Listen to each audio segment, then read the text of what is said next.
Hey folks, how's it going? I just got back from work and I thought I would post another video to show you some more stuff I've been buying recently.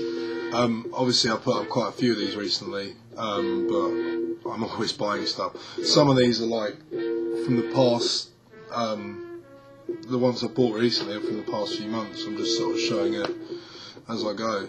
There's a lot of shit to show you guys. I'd just like to say thanks for everyone that's been watching and commenting. I'm really appreciating it. It's cool to see that people are checking out my stuff and that people have the same taste in music as me. It's really awesome. You guys are great. So yeah, I thought I'd show you a few things. Not too much today. I don't have that much time. There's a couple of singles. I got a lovely original copy of my favourite Bo Diddley single. This is the first English pressing. Same Man, if you can't see that. I'd say one of his funniest singles too. Lyrically it's just hilarious. It's just him and Jerome insulting each other over some awesome hypnotic Bo Diddley style groove. I think this was the first single actually released over here in England at the time.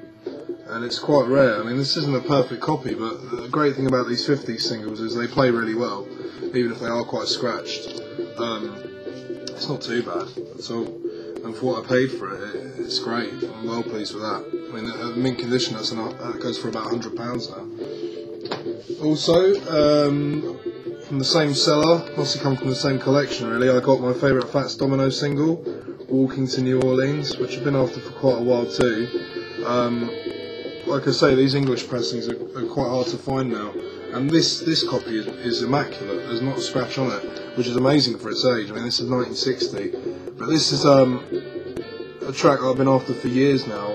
You know, because it just reminds me of being a child. This is a track that my dad used to play a lot. I think he had it on a compilation tape he made or something, and this is one of those. So it brings back a lot of memories. I haven't heard it in a long time, and of course it's great. It's Fats Domino's.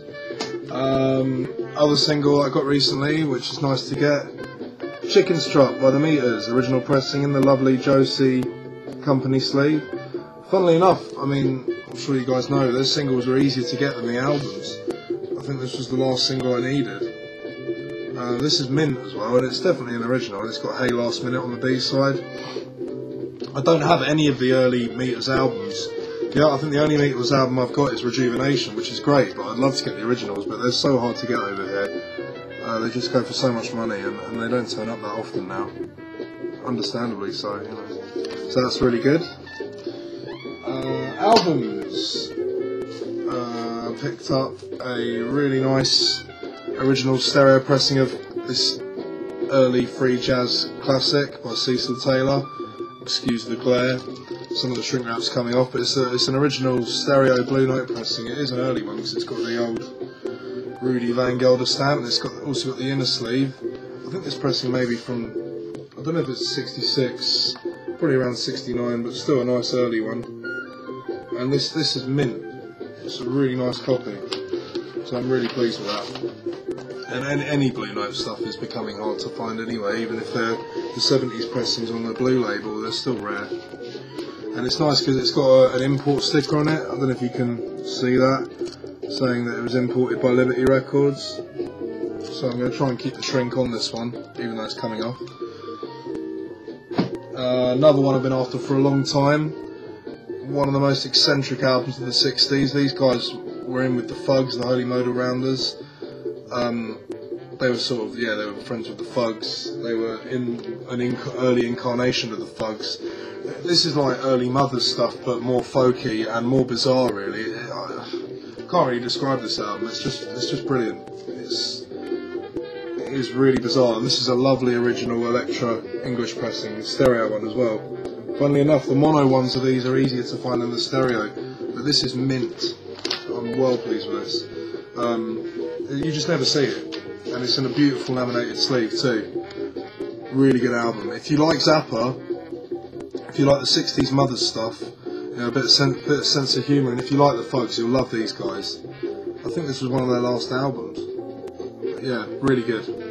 Highly recommended. Like I say, I've got quite a mixed bag here. Jon Spencer Blues Explosion, Now I Got Worry. These guys are really underrated, especially in this country. This was the first album of theirs I heard. I think it came out in '96 on the Mute label. It's an English pressing. Don't see it too much on vinyl. Often with this sort of rockier stuff, especially mid-90s albums, they just didn't sell because no one was buying vinyls unless it was hip hop or dance. No one was really buying vinyl around this time. And it's a mint copy. That's really nice. I got that on Discogs. Musically, this album's just insane. It's like really gritty blues. They didn't even have a bass player. 2 guitarists and a drummer. And Rufus Thomas makes an appearance on here as well, on the track Chicken Dog. Really good. Gritty, dirty blues. And it's funky as well, this album.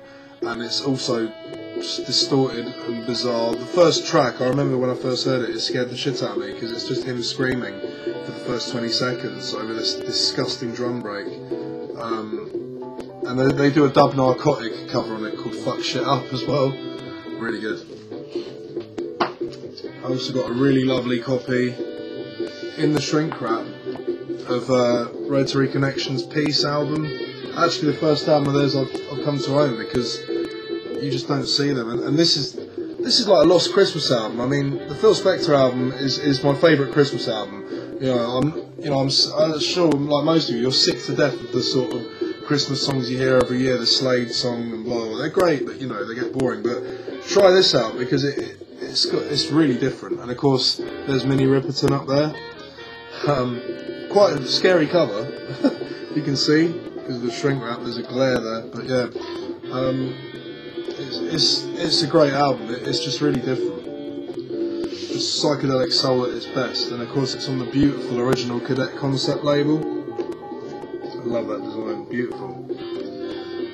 And this is a really nice copy. I'm very pleased with this. I'm sure you guys know most stuff on Cadet Concepts, the early stuff, is well worth checking out. It's very good. Like Muddy Waters Electric Mud, and the Howling Wolf album, heavy stuff. Next up, I can't believe I got this because it is very rare. I'm sure you guys, I know Derek Von in particular is a big collector of the BYG label, Actuel. I think this was the last release on the label, Gongs Camembert Electrique. This came out in England on the Virgin label in '73, and this is the very first French pressing that came out in '71. And whenever I've seen this on eBay, it's sold for like £200. This is just brilliant. I'm finding it quite hard. I got this the other day. I'm still finding it quite hard to believe I got this. And what makes it even more special is it's still got the lyric sheets, and it is immaculate. Can't believe I got this.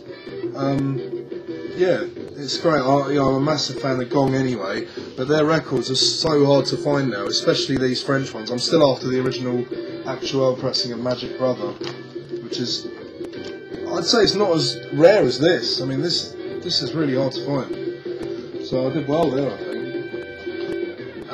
Also recently I got Angel's Egg by Gong, fairly decent early Virgin pressing. It's not the first pressing, but there's so many different pressings, but this is one of the more unusual ones because the label design, I think this label design was only around in this country for about a year. Never mind the Bollocks first came out on this design. So it's quite a nice alternative to have. This is, like I said, I don't have much Gong stuff because people are going crazy for this band now, with good reason. This is probably my favourite Gong album. It's Radio Gnome Invisible Part 2. And it's got The Oily Way on it, which was one of the first Gong tracks I ever heard. And it's got an awesome, I mean, this is part of the thing with Gong, the illustrations and everything by David Allen are just great. And this has got like a sort of map of like what happens in the album, like some sort of chart. It's great stuff. It's not bad condition. I got a nice original pressing of You as well recently. This is the last album, well, the last early album with David Allen on it, in the classic lineup. I sort of started losing interest after he went for the first time, and this is a nice first pressing as well, and it's in good nick, and that's what I mean. I mean, nowadays, the thing with eBay's good sometimes because I got these on eBay fairly cheap, but sometimes people just go absolutely crazy for this stuff. I mean, I've seen this go for £60 before. I think some copies of this came with a book. Obviously, this doesn't have the book, but it's nice just to have one. And the sleeve's in really nice condition as well. Only just started finally getting Brian Auger's Oblivion Express albums. I'd always known about them, it's just another thing to get into. So I bought 3 albums off one guy in one go. I got these sent to me from America. They're great albums, and these aren't that expensive. The UK pressings are rarer. They must have sold quite a lot in the States, but they didn't sell much over here. So you can get these for under a tenner each. This is a great album. They're all good. They're all funky as hell. This has got Beginning Again on it, which is a superb track, which Madlib comped in one of his mixtapes. I won't say which one, but because he never lists the artists. Not that he's ever going to see this. Yeah, awesome album as well. That's from '74. And I also got, this is a bit of a tatty one, but it will do for now, Live Oblivion Volume 1, which has got a live version of Beginning Again, which in my opinion is better than the studio one. What a bunch of cool cats. This was recorded live at the Whiskey A Go Go. The Whiskey. Awesome album. I don't know how this is going to come. Oh, it does come out.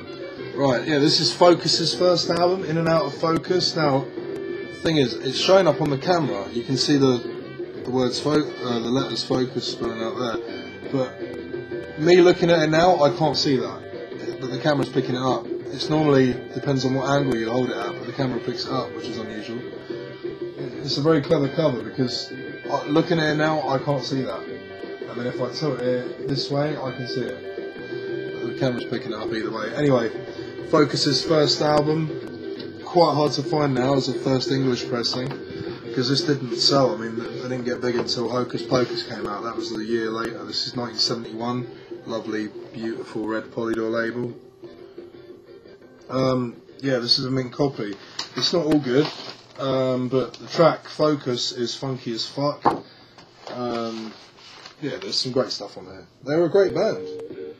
Jan Ackerman is one of my favourite guitarists. They were just a bunch of nutcases. These guys just were crazy. And there's one I just forgotten about, which is over there. I'll go and get it in a minute. Prince's first album, classic album. I love a bit of Prince. I've only just started buying. I mean, I had most of his 80s stuff, and then I was like, oh, I don't even have his early albums. And they're not that hard to find. I got this for £1 in a charity shop. But the only thing is the corner's been cut. But this is a great album. It's, you know, I mean, it's 1978. He was like 17, I think.